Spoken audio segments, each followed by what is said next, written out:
Voltamos a apresentar Light News, aqui pela Transamérica Light. Oferecimento PowerCom Brasil, as melhores soluções em no breaks, grupos geradores e sistemas de energia solar, e Diamond ar-condicionado de precisão. Acesse diamond.com.br e conheça nossas soluções de alto desempenho para a climatização do seu data center, salas elétricas e laboratórios. Nós vamos às perguntas aqui. Madem, conta pra gente o que você quer dizer. Eu tenho uma pergunta aqui da nossa ouvinte, Ninon. Ela diz o seguinte: gostaria de saber sobre o perigo de deixar o carregador de celular conectado à tomada. Já ouvi dois extremos. Um que pode matar uma criança no caso de um choque, e outro que um choque, se houver choque, será muito leve. Então, o que é que existe de verdade, de mito nessa história de deixar o celular carregando, ou do carregador do celular? Fábio. O que tem de especulação nesse sentido é que alguns carregadores celulares, ou propriamente alguns celulares não tão boa qualidade, quando se deixa carregando, pode ter a ver com um problema na bateria do celular. Como esse caso recente com os equipamentos da Samsung, né? Isso, como é o caso que está vendo agora em relação à Samsung, a esse recalque da Samsung, e alguns, sabe que celulares a gente tem de N marcas, N fabricantes, e alguns não de tão boa qualidade, que você pode deixar carregando e ele pode vir dar problema na bateria, enfim, mas não que tenha alguma coisa a ver com relação ao choque elétrico, a perigo de choque elétrico nesse sentido. Então, os carregadores de boa qualidade não há para ter nenhum problema quanto a isso, não. Renata, tem mais perguntas? Tem várias perguntas aqui. Um deles aqui que não se identifica perguntou aqui: há algum tempo ouvi falar de um dispositivo de aterramento eletrônico. Será que funciona mesmo? Quem responde? Efraim? Dispositivo de aterramento eletrônico, ele pode estar falando do DR ou do DPS. O DR, os dois funcionam. O dispositivo DR, ele é um dispositivo residual, como a gente já comentou aqui anteriormente. Ele tem proteção para equipamentos e para pessoas. Nesse nosso tema de hoje, que é para pessoas, a proteção dele, Marden, é de 30 miliamperes. Então, é muito importante você ter um DR instalado na sua residência, ou seja, a tua instalação tem que estar perfeita. Se você tiver com uma instalação bacana dentro da tua casa, você não precisa se preocupar se você vai conectar um equipamento com problema, porque todo o teu sistema vai te proteger. Se você tem um secador que com o tempo ele foi perdendo a compatibilidade dele elétrica e dando fuga de corrente, o teu sistema vai desarmar e vai te proteger. É isso que eu ia perguntar agora. Há momentos que às vezes você liga algum equipamento em casa, normalmente equipamentos que consomem mais energia, e uma parte da casa apaga. Aí é outro problema, Martin, é sobrecarga. Sobrecarga. Então, nós temos 4 proteções para dentro da nossa casa, Martin. Curto-circuito, sobrecarga, para fuga de corrente e proteção contra descargas elétricas. Então vamos explicar cada um deles. Vamos lá. Curto-circuito, acho que todo mundo conhece. Cai tudo. O curto-circuito é como se você conectasse 2 fases no mesmo ponto e ele para tudo.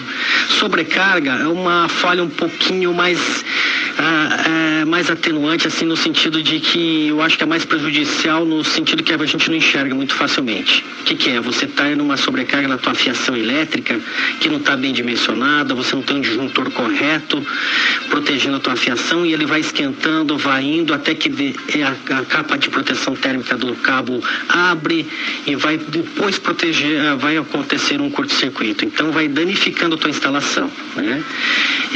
Proteção contra fuga, é o DR que a gente já comentou. Se a pessoa for tentar levar um choque, a criança for colocar um clipe naquela tomada indesejada, o DR ele tem uma sensibilidade, mede até 30 miliamperes e ele desarma sobre isso para proteger o ser humano, né? Isso é importante porque as pessoas às vezes não enxergam o tamanho do problema que existe, Marden, mas você secando o cabelo úmida dentro do seu banheiro sem uma proteção devida, pode vir a falecer, e isso a gente tem visto todos os anos isso acontecer por falta de simplesmente a gente ter um DR de proteção dentro da nossa casa, né? E a proteção de arco, desculpa, Renata, é só para complementar a pergunta do Marden, é contra descargas elétricas, Marden, para você proteger teu home, para você proteger tua televisão, teu computador, tua TV, enfim, todos os equipamentos eletrônicos, esse protetor de surto que a gente chama, a hora que cai o raio ele vai diminuindo essa tensão para que não queime os equipamentos. Renato. Tem muitas perguntas e eu sei que no nosso tempo aqui vai ser um pouco complicado de responder a todas, até porque a gente já perdeu 20 minutos do programa com o horário político, mas a gente vai esticar um pouquinho mais além das 8, tirar um pouquinho do próximo convidado para ficar justo para ambos, tá bom? Para o pessoal que está participando pelo 99777744, o Juliano perguntou uma coisa que eu inclusive ia perguntar e já estávamos comentando aqui em off no intervalo, sobre a diferença entre os plugs de 10 e 20 amperes. Por exemplo, o Val Bertolli também faz a mesma pergunta. E várias pessoas querem saber. E eu queria complementar com o que a gente conversou aqui no intervalo. Queria também que as respostas fossem mais rápidas, porque tem muitas perguntas. Que a gente estava comentando o seguinte: o que é e qual a diferença entre plugs de 10 e 20 amperes? Como a gente pode usar? Porque eu sei, me falaram, e me desculpe a ignorância se eu estiver falando alguma coisa errada, que os de 20 amperes são mais convenientes para equipamentos que, inclusive, aquela tomada mais grossa, que não entra na de 10 amperes, é ou não é? É isso mesmo. Fábio, pode falar. Com a mudança dos plugs e tomadas, então a gente se restringe agora a dois tipos, né? A gente tem tomadas e plugs de 10 amperes e tomadas de plugs de 20 amperes. Tá? Uma questão bem interessante na questão das tomadas de 20 amperes é que ela permite a utilização tanto dos plugs de 20 amperes quanto dos plugs de 10 amperes. No passado, com as tomadas antigas, poderia ser usado, mas a tomada ela não ficava com a conexão perfeita, que poderia dar faiscamento nas tomadas. Esse problema já não existe mais. Então, aonde é aconselhável o uso de tomadas de 20 amperes? Em dispositivos onde você tem um forno de micro-ondas, um forno elétrico, uma lavadora, de louça, lavadora de roupa, secador, são todos os equipamentos aonde você tem que prever na sua instalação uma tomada de 20 amperes, pois os equipamentos que você está comprando já com certeza virão com plug de 20 amperes. Mas as casas que não tem, por exemplo, vou falar da minha, porque a minha está dando problema, inclusive eu já tive 2 curtos em um pouco espaço de tempo, porque é uma casa grande e quando fizeram a casa colocaram apenas uma fase. Qual dos dois pode me responder a respeito disso? Complementando essa pergunta, o Valber pergunta o seguinte: existe problema em colocar um conector macho de 10 amperes numa tomada de 20 amperes? Não tem problema algum. E essa foi a maravilha dessa nova norma, Martin. As tomadas de 20 amperes, elas foram projetadas para que os plugs de 10 amperes conectem a elas e não dê falha de conexão e suporte a corrente de passagem de 10 amperes sem aquecer o plug. Então a tomada ela ficava em pé e com peso de 20 kg, suportando sem que desconectasse. Então é uma tomada de qualidade muito superior à que nós tínhamos antigamente. Renato. Tem uma outra pergunta aqui, apenas complementando esse negócio de 10 amperes, 20 amperes, como ele disse, a gente tendo a de 20 amperes em casa, pode usar a de 10 sem problema. Já o contrário já fica complicado, certo?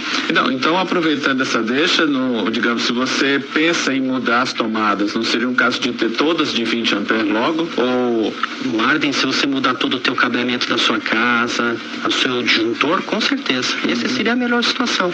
Porque se você tiver o cabeamento e as tomadas para 20 amperes, você pode ligar qualquer equipamento sem preocupação alguma. Justamente. E se você lembrar que a parte elétrica da tua casa responde por menos de 3% da sua instalação, e tem todo um quesito de seguro, porque na verdade você protege vidas, a vida do teu filho está ali envolvida, da tua família e da tua própria residência, né? Para não acontecer curto-circuitos, queimar, pegar fogo na sua casa, tudo mais, eu acho que seria maravilhoso. E aquelas pessoas que usam o Benjamin, o T, que fazem muitas ligações numa só tomada, qual é o risco desse procedimento?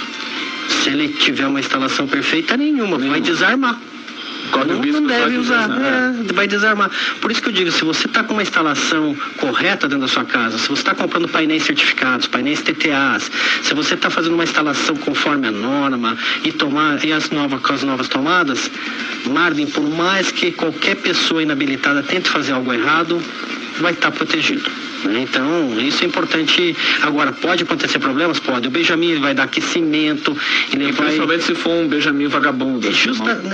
Na verdade, não é nem recomendável o Benjamin. Se você perguntar para mim como engenheiro eletricista, melhor uma régua. O melhor é que você tivesse mais tomadas, porque cada tomadas são dimensionadas. No Benjamin vai passar mais de 20 amperes e se você tem uma proteção correta, com o disjuntor correto, ele vai desarmar.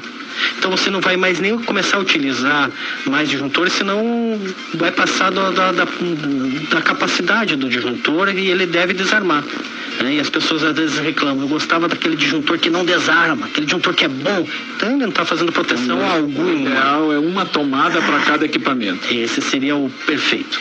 Outro ponto importante a ser considerado quando você fala em Benjamins, enfim, é aquilo que a Renata falou. Se eu tenho na minha casa uma instalação mais antiga, uma tomada de 10 amperes e eu tenho lá um secador de 20, como faço? Então tem muitas pessoas que utilizam um Benjamin ou outros dispositivos, forçam para que aquele pino entre para poder fazer a conexão. E aí começam os problemas, porque ele já não está conectado adequadamente, ele foi forçado ali, ele pode começar a gerar aquecimento, e aquilo que o Efraim mencionou, se a tua instalação está perfeitamente dimensionada, disjuntor dimensionado, com DRs, enfim, não vai ter problema, vai desarmar. Mas, infelizmente, a gente sabe que essa não é a realidade na maior parte dos casos das nossas residências, né? Então, a gente é testemunha até mesmo de prédios novos, com 5, 6 anos aí, prédios até de alto padrão. Nós que somos da área elétrica, geralmente quando entramos num prédio desse, a gente vai olhar os quadros elétricos. E ali você vê uma verdadeira salada ali, né? Então você tem o disjuntor de uma marca, bipolar de uma marca, o monopolar de outra marca, ou seja, nem sempre está corretamente montado. Então a situação da instalação correta é a ideal. Porém, como a gente sabe que isso em muitos casos não tem, o melhor é evitar esses dispositivos de acoplamento, como Benjamins, enfim. O ideal seria trocar a tomada para uma tomada de 20 amperes, desde, claro, que a fiação seja compatível ou trocar a fiação. A Renata tem mais algumas perguntas de ouvintes? Tem muitas, eu acho que não vai dar tempo de responder todo mundo. Essa daqui eu imagino qual vai ser a resposta, mas o Gilson Martins, ele pergunta, podemos mudar a resistência dos chuveiros de 127 para 220 volts? Qual o cálculo de um devido disjuntor? Qual a melhor maneira de instalar a torneira elétrica? E está parabenizando pelo Dia do Eletricista. Gilson, obrigado. Sim, você pode alterar, Gilson. Se você tiver na tua casa a entrada bifásica ou trifásica, você pode fazer alteração. Você chama um eletricista credenciado. Ele faz todo o dimensionamento de passar mais um cabo de fase. É importante você também ter o terra. Então hoje você está com 127 fase neutro e terra. Talvez você encontre já uma marca com a potência adequada de elétrica desse chuveiro, com resistência blindada, equipamentos dessa natureza, né? Mas você pode fazer toda a mudança desde que você tenha pelo menos 2 fases dentro da tua instalação, Gilson. Olha, tem um contestando todas essas... Aliás, o que a maioria contesta essa tomada que você diz que é tão boa é justamente pelo custo. Ele diz assim, olha, o Maurício, desculpe aí o entrevistado, mas o custo da troca das tomadas em uma residência é absurdo. Como muitos, acho que isso foi mais um esquema de marcas, de governo, tarará, bem coisas do Brasil. Tudo palavras do Maurício, tá bom? Afinal, por que não seguir um padrão internacional? Ele pergunta. Maravilha. O padrão internacional, para você ter uma ideia, é Maurício, né? Maurício Isso. E tem um outro que falou também. O Gilson e Maurício, né? Não, o Gilson falou das tomadas. Maurício, se você for pegar o padrão americano, ele tem um tipo de conexão, o do pino é mais grosso, o pino mais fino. Nós tínhamos isso justamente no passado, nós tínhamos 8 tipos de tomadas no Brasil. Você ia comprar uma secadora, eram 3 pinos chatos, você ia comprar um computador, era padrão de computador, que era 3 pinos, fase, neutro e terra. Daí você tinha o padrão normal, de bolinha, pino chato, pino redondo, tem o padrão europeu, tem o padrão indiano, tem o padrão asiático. Se você for ver, tem inúmeros padrões. E o Brasil, como o Brasil, aceitava-se tudo. E aí você ia comprar uma tomada, 8 tomadas, o custo dela pode ter certeza que como o potencial de fabricação de cada tomada diminuía, o custo dela aumentava, Maurício. Hoje a tendência é diminuir o preço, sim. Eu acredito que veio para isso. E o principal de tudo, ele veio para trazer segurança e uma vida útil maior aos teus equipamentos, à tua instalação e tudo mais. Eu não acredito que ele custe muito mais do que custava antigamente, a não ser se eram equipamentos de baixa qualidade. Isso sim. Se tinha equipamentos antigamente de baixa qualidade, não pode mais se produzir. Tem uma norma exigindo-se certa qualidade. E a qualidade tem um custo. Por quê? Porque ela previne vidas, previne instalações e previne equipamentos. Então, acho que veio para ser bacana, sim. Deixa eu fazer mais 3 perguntas que tem a ver uma com a outra para a gente responder mais rápido. Uma pessoa que não se identifica pergunta onde encontrar o tal DR e é um por tomada? O outro pergunta por que o DR não é obrigatório em todas as residências? E quanto custa o beabá da elétrica de vocês? Para qualquer um pode usar? Ele perguntou. Outro disse aqui, lembrando de nada adianta tomada de 20 e 10 amperes se a fiação não estiver de acordo e o disjuntor também dimensionado corretamente. Confere? Confere, Renata. Então vamos iniciar. O DR, ele pode ser encontrado em qualquer casa de material elétrico, tá? Mas o mais importante é o seguinte, como toda instalação elétrica, ela tem que ser realizada por profissionais habilitados, por eletricistas, por técnicos, e aproveitando, então, ter citado o eletricista, gostaria de parabenizar todos os eletricistas pelo Dia do Eletricista na data de hoje. O DR, a questão da obrigatoriedade. A norma brasileira obriga a utilização de DR, sim, já é obrigatório.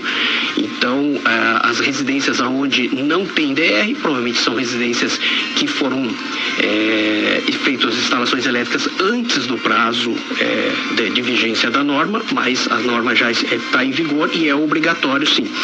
A questão do beabá da elétrica é um guia de bolso com um compilado de fórmulas, tabelas, manuais e guias, fala basicamente de tudo da área elétrica. Ele é distribuído gratuitamente, tá? Então ele não tem custo, basta simplesmente acessar o site da ENGIE e fazer a solicitação. No momento, a 6ª edição, que foi lançada em outubro do ano passado, está esgotada e está na gráfica a 2ª tiragem dessa 6ª edição, que deve estar chegando nos próximos 30 dias. Então é só fazer a solicitação através do site, que assim que a gente receber o material impresso, a gente vai estar disponibilizando. Mas a gente tem também a versão mobile para dispositivos smartphones, iOS e da Android, que pode ser baixado também nas lojas gratuitamente. A questão se cada um pode, todo mundo pode utilizar o beabá da elétrica. O beabá é um guia destinado aos profissionais da área, profissionais habilitados, até mesmo são esses profissionais que podem estar fazendo instalações elétricas. Muito bem. A gente vai ter que esticar só mais um pouquinho. Eu vou precisar chamar um intervalo.